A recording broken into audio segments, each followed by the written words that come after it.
Assalamualaikum warahmatullahi wabarakatuh. Perkenalkan, nama saya Amalia Putriani. Di sini saya akan mempresentasikan tugas akhir saya yang berjudul Identifikasi Varietas Jagung dari Data Citra Satelit menggunakan metode spectral annexing di Kabupaten Ngawi. Adapun pokok bahasan yang ingin saya sampaikan, yang pertama ada pendahuluan, metodologi, hasil dan pembahasan, dan kesimpulan. Penelitian ini dilatar belakangi oleh komoditas jagung yang merupakan tanaman sumber karbohidrat kedua, dan seluruh bagian dari tanaman ini dapat dimanfaatkan sehingga kebutuhannya terus meningkat. Di Jawa Timur sendiri merupakan salah satu penghasil jagung terbesar di Indonesia, ya salah satunya di Kabupaten Ngawi. Sehingga pada keilmuan geomatika ini dapat diterapkan dalam pemantauan sebaran tanaman jagung berdasarkan jenis varietasnya menggunakan metode spectral annexing. Spectral annexing sendiri merupakan proses penguraian spektrum campuran di mana uraian piksel tersebut dinamakan N-member. Dan dalam penelitian ini, N-member yang digunakan yakni varietas jagung dan metode yang digunakan dengan kondisi linear atau biasa disebut dengan linear spectral annexing. Namun, ketersediaan lahan jagung ini tidak tersedia, berbeda dengan lahan baku sawah pada padi, sehingga perlu dilakukan penentuan lahan jagung. Penentuan lahan jagung ini dilakukan menggunakan random forest. Pemilihan ini dapat digunakan dengan mudah untuk mengklasifikasikan lahan yang ingin diprediksi dengan sekumpulan pohon prediksi yang menggunakan subset sampel dan variable training yang dipilih secara acak. Sehingga tujuan pada penelitian ini yang pertama untuk memetakan sebaran tanaman jagung di Kabupaten Ngawi, lalu yang kedua untuk memetakan sebaran varietas jagung yang ada di Kabupaten Ngawi, dan yang ketiga untuk melakukan perhitungan akurasi hasil identifikasi varietas yang diperoleh menggunakan metode spectral annexing. Adapun batasan masalah pada penelitian ini yakni sebagai berikut, dan fase penanaman yang digunakan yakni fase generatif akhir. Metode penelitian kali ini eh, berada di Kabupaten Ngawi dan lokasi pengambilan sampelnya berada di Desa Rejuno dan Desa Sumberweti. Berikut ini merupakan alat yang digunakan. Terdapat laptop, ada spektrometer, lalu ada GEE, QGIS, dan Microsoft Office. Lalu data yang digunakan yakni Sentinel-2, ANSA 9, data validasi lapangan, batas administrasi, dan data lapangan N-member. Berikut ini merupakan tahapan penelitian ini.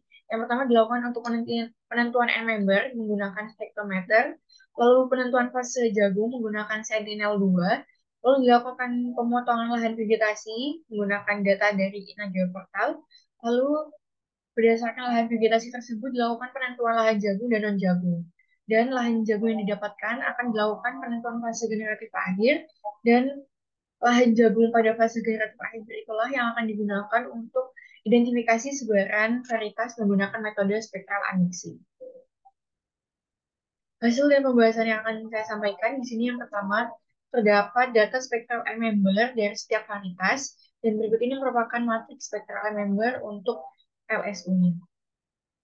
Dan berikut ini merupakan hasil penentuan fase jagung, di mana penentuan fase jagung ini berguna untuk menentukan fase yang sama pada musim berbeda. Karena pada pengambilan sampel pada tanggal 5 Februari ini, citranya tidak bisa digunakan karena semuanya tertutupi oleh awan karena musim hujan. Sehingga dilakukan pemilihan citra pada tanggal 20 Mei pada musim berikutnya, pada bulan Maret tahun 2023 hingga bulan Juni.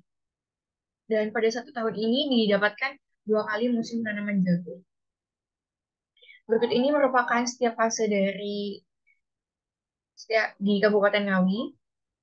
Dan berikut ini langkah-langkah untuk penentuan lahan jagung, di mana citra satelit 9 ini sebagai berikut, dan dilakukan pemotongan dengan data Inageo Portal, antara lain dengan lahan pemukiman, lahan baku sawah, dan lahan badan air seperti sungai dan danau untuk mendapatkan lahan vegetasi. Dan lahan vegetasi tersebut akan dilakukan sebaran training point dengan split ratio 70/30 sampel dan validasi, dan selanjutnya didapatkan hasil lahan jagung dan non-jagung, dan berikut ini merupakan confusion matrix dari hasil random forest. dan didapatkan overall akurasi sebesar 97,6% dengan nilai kapal 84%, di mana menurut Cohen ini merupakan hasil yang sangat baik. Dan di mana terdapat luasan jagung ini eh, dari 600 didapat lahan vegetasi ini didapatkan 674 kilometer persegi, menghasilkan satu kelas baru, yakni lahan yang tertutupi oleh awan seluas 24 kilometer persegi, dan didapatkan lahan non jagung seluas 584 kilometer persegi, dan didapatkan lahan jagung seluas 64,75 kilometer persegi. Dan berikut ini merupakan pemotongan citra lantai 9 dengan lahan jagung. Dan selanjutnya dilakukan penentuan nilai ambang batas menggunakan NDVI di atas 0,6 dan nilai NDVI di bawah 0,6. Dan berikut ini hasil luasan lahan jagung non generatif didapatkan 64 kilometer persegi, dan didapatkan lahan generatif akhir sebesar 64,3 kilometer persegi. Berikut ini merupakan hasil dari LSO atau spectral unmixing. Berikut ini varietas BC didapatkan nilai fraksi 0 hingga 0,5, dan berikut ini nilai fraksi NK perkasa didapatkan 0 hingga 1, dan didapatkan NK Wirasableng sebesar nilai fraksinya 0 hingga 1, dan nilai NK Sumo ini didapatkan nilai fraksi 0 hingga 0,7.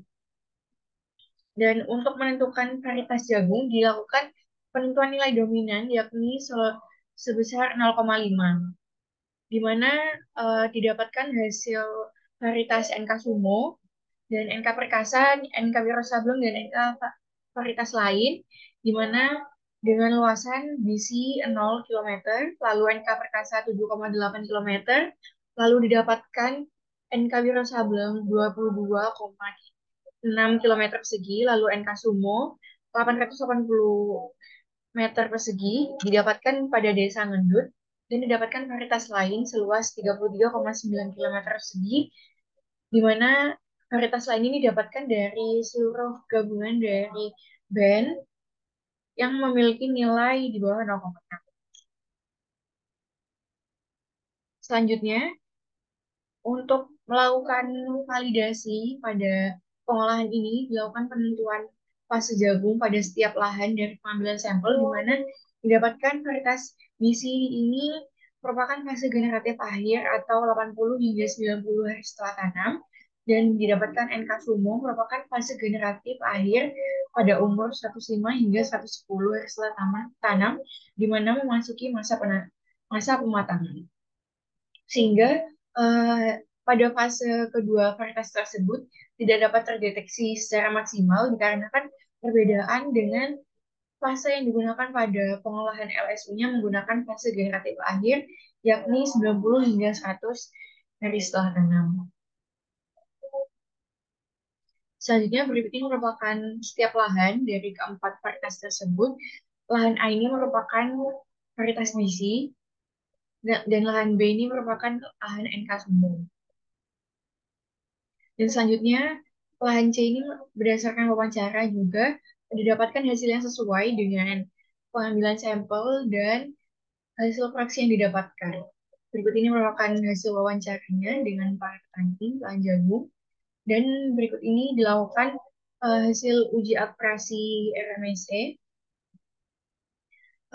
RMSE ini dilakukan untuk mengetahui hasil perbedaan antara kesalahan fraksi N member yang diestimasi dengan N member yang sebenarnya, di mana didapatkan nilai rentang RMSE dengan nilai minimum 0,019 dan nilai maksimum 0,042 dan nilai rata-rata 0,03. Di mana pada lahan A, NKBC atau varietas bisik ini hasil fraksinya didapatkan NK Wirasableng, NK Perkasa, dan varietas lain. Hasil pada RMSE tersebut didapatkan RMSE yang tinggi dikarenakan hal tersebut menunjukkan semakin tinggi nilai RMSE maka akan semakin jauh dari nilai estimasi fraksi yang pada N member sebenarnya. Dan pada lahan D ini merupakan lahan NK di mana nilai hasil pengolahan dari LSU atau nilai fraksi yang didapatkan itu sesuai, yakni NK Perkasa dan varietas lainnya. Hal tersebut menunjukkan nilai RMSE yang rendah, di mana semakin kecil nilai RMSE akan semakin dekat dengan nilai estimasi N member dengan nilai sebenarnya. Oleh karena itu, penelitian ini didapatkan kesimpulan bahwa sebaran lahan jagung ini yang dilakukan menggunakan metode random forest diperoleh nilai overall akurasi sebesar 97,6% dengan nilai kapal 84% yang termasuk ke dalam kategori peluang yang akurasi yang sangat baik dan didapatkan luas lahan jagung seluas 64,756 km persegi. Selanjutnya, pada hasil sebaran varietas jagung ini menggunakan analisa linear spektral unmixing atau spektral unmixing, didapatkan tiga varietas dominan di atas 50%, yakni NK Perkasa, NK Wiro Sableng, dan NK Sumo, dan NK Bising ini tidak terdeteksi karena perbedaan fase dengan fase pengolahan, serta didapatkan varietas lain selain empat varietas tersebut dengan nilai band 1 hingga 4 di bawah 0,5. Dan nilai hasil RMSE ini didapatkan dari nilai residual error pada pixel Hansat 9 didapatkan nilai rentang 0,019 hingga 0,042 dengan nilai rata-rata sebesar 0,031 yang menunjukkan pemisahan frekuensi campuran ini memiliki error sebesar kurang lebih 3,1% yang dapat memberikan nilai presentase perbedaan dari kesalahan antara fraksi N-member yang diestimasi dengan N-member yang sebenarnya dari setiap varietas jagung. Sehingga penelitian ini disarankan sebelum melakukan klasifikasi lahan untuk melakukan survei ground truth lahan jagung dan non-jagung di lapangan agar menghasilkan model klasifikasi yang lebih representatif dan memiliki banyak data, di mana semakin banyak data akan semakin akurat hasil klasifikasi lahannya.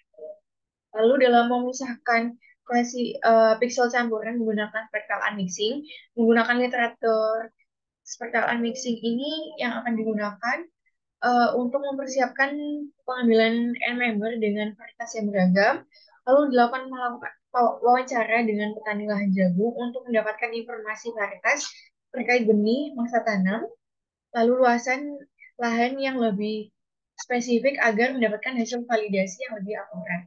Karena setiap lahan jagung dan varietas jagung ini memiliki perbedaan satu dengan yang lainnya. Dan untuk mendapatkan hasil akurasi RMSE yang mendekati nilai 0 atau nilai sebenarnya, disarankan untuk pemilihan sampel daun jagung sesuai dengan fase yang digunakan pada pengukuran M-member menggunakan spektrometer dan memperhatikan proses kalibrasi alat dengan standar serta saat melakukan pengukuran selalu melakukan pengecekan berulang dengan nilai pembanding agar hasil spektral lebih konsisten. Berikut ini referensi pada penelitian ini. Terima kasih atas perhatiannya. Kurang lebihnya mohon maaf. Wassalamualaikum warahmatullahi wabarakatuh.